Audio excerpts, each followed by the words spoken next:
Hey folks, and welcome into TK Power Sports. Are you looking for the ultimate toy on the water? One that has all of the convenience features you could ever ask for, plus the performance? Well, you're looking at it. This is the 2025 Sea-Doo GTX Limited 325, and we're gonna review it. In this video, I'm gonna show you all of the features on this thing. We're gonna go out and ride it hard, talk about how it handles, and then you know we're gonna do a top speed run, so make sure you stay tuned.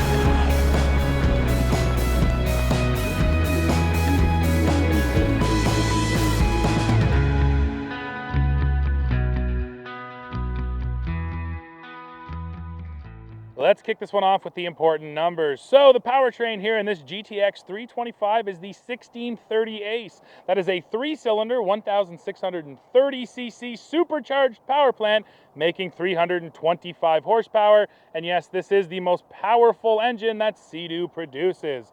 So the overall dimensions on this thing, the length comes in at 135.9 inches. Width is listed at 49.2 inches, while the height is at 44.9 inches. Dry weight on this model is 849 pounds, while the weight capacity is 600 pounds.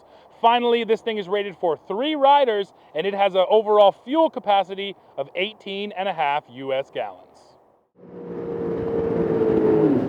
Well, folks, now we're out riding on this GTX, and yes, 325 is ridiculous power for a PWC, and you feel it. This thing just shoots out of the water. You really have to hold on to it. You're never going to complain about lack of power here. In fact, this is kind of the machine that goes the other way. If you're a novice rider, someone new getting into PWCs, I wouldn't recommend jumping on a 325 right off the bat, because it's just a lot. This is obvious, but things come at you quicker. You have to react faster. You got to hold on tighter. So yes, this is one of those machines where you might ask, is it too much power? I'm not going to say that because it's so fun, but you better be ready to handle it if you go for something like this. So power is one thing, and this GTX has loads of it. But power only matters so much, especially if the machine doesn't handle. So the first thing I want to talk about when it comes to handling is Sea-Doo's Ergo Lock design here on the seat. It really does help you. Essentially what they do is there's almost this little cutout right here by my knee, and it allows you to grab this whole console and the whole seat with your knees. That means you're totally stable, you're fixed to the machine. It makes it a little bit easier for your upper body, because once again, when you're moving at speed, this thing absolutely will cut corners. It feels so glued to the water when you throw it into a corner. And that's it. It just wants to keep on turning. And when the machine's doing that, you don't want to feel like you're going to fly off the other side. So I really appreciate this design and having your legs being able to lock you in. And then, yeah, when it comes to the handling, it feels sharp.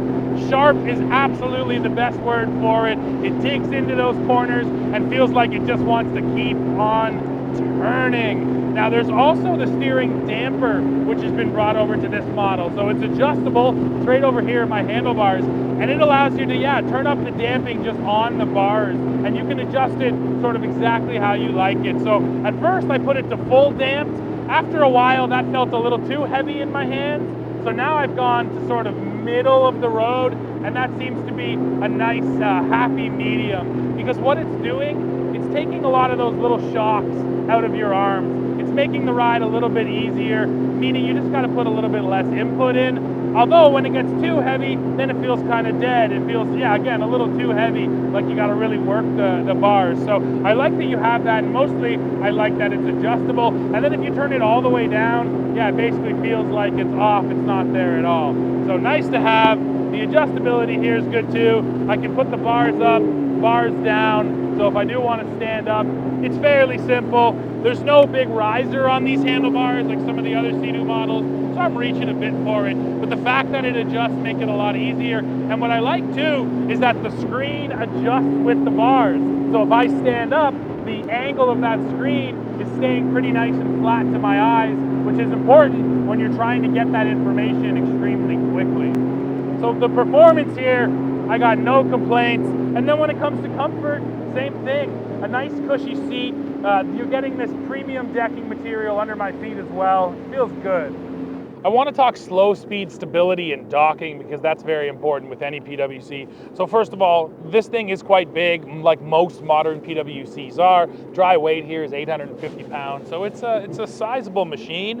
And that's saying something because I'm over 300 pounds and I can stand in 1 foot well and the thing's not even taking on water. So this is the key. When you're around the dock, when you're loading multiple people, you want to feel like you have that stability, and you absolutely do here. And that is, it's really just peace of mind. Every time you go to jump on or off, you're not worried about, ending up in the lake.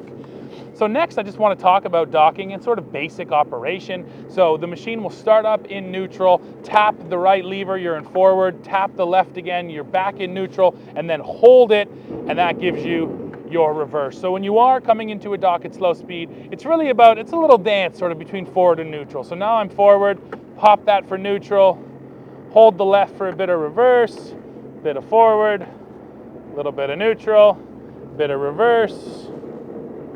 And it's really easy. There's a bit of a learning curve to it because like any other jet propelled watercraft, you have to be giving it a bit of propulsion for it to actually turn.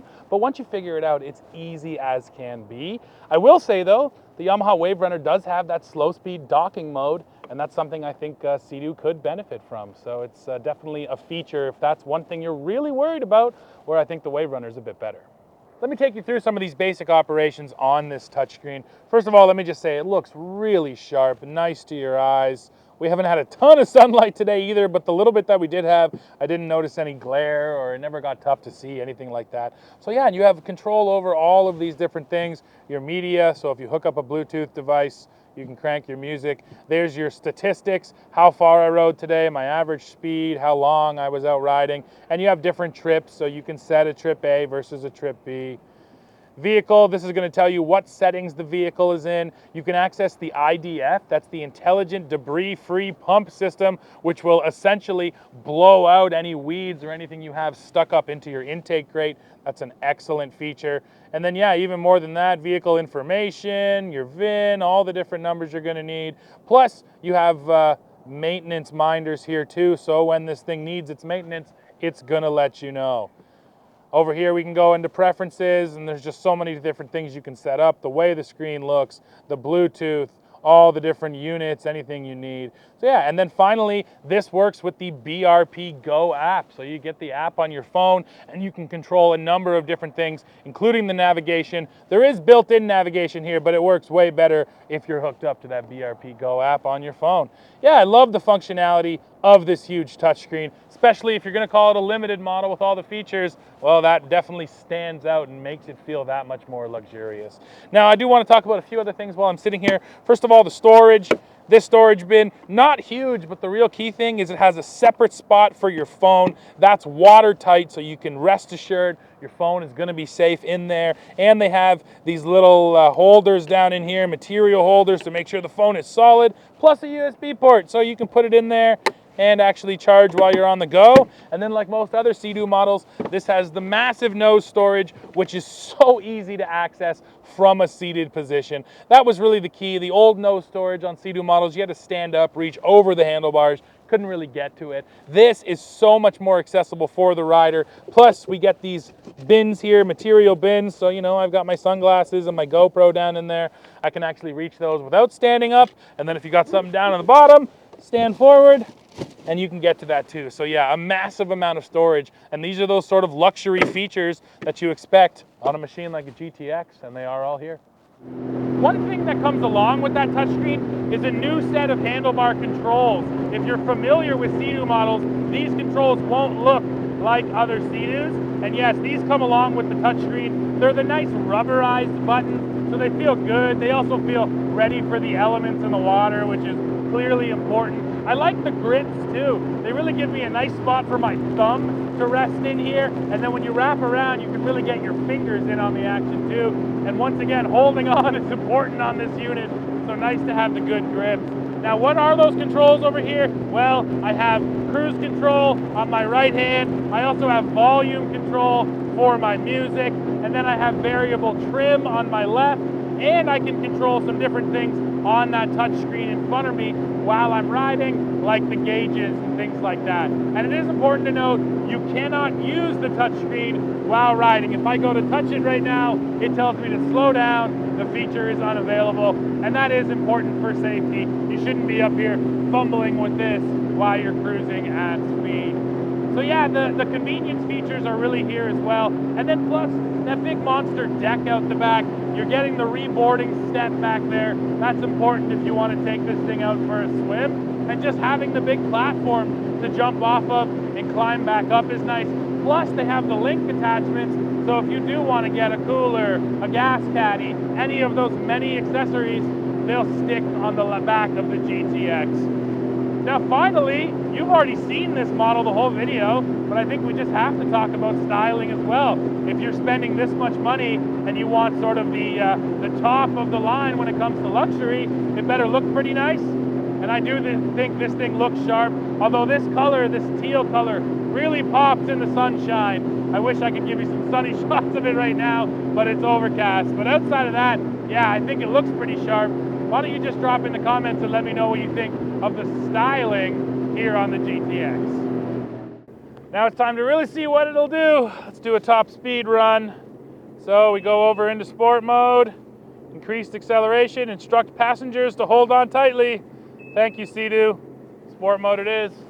Let's see what we can do.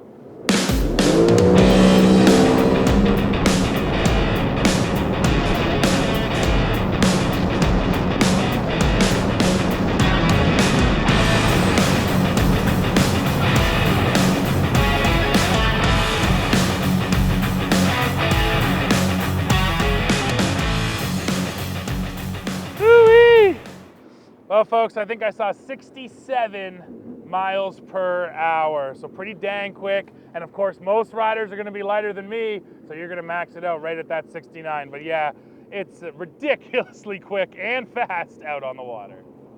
Well, folks, we are coming to the end of this one, and a fun day out here on the water. Sadly, the rain is rolling in, so it's just about time to get home. But first, I have to leave you with the prices. So this GTX Limited here in the United States is going to sell for about $22,000, whereas in Canada, you're looking at just over 27 grand. So no, you're not going to call it affordable. And yes, you could argue you don't need so much power or a huge touchscreen out here on the water.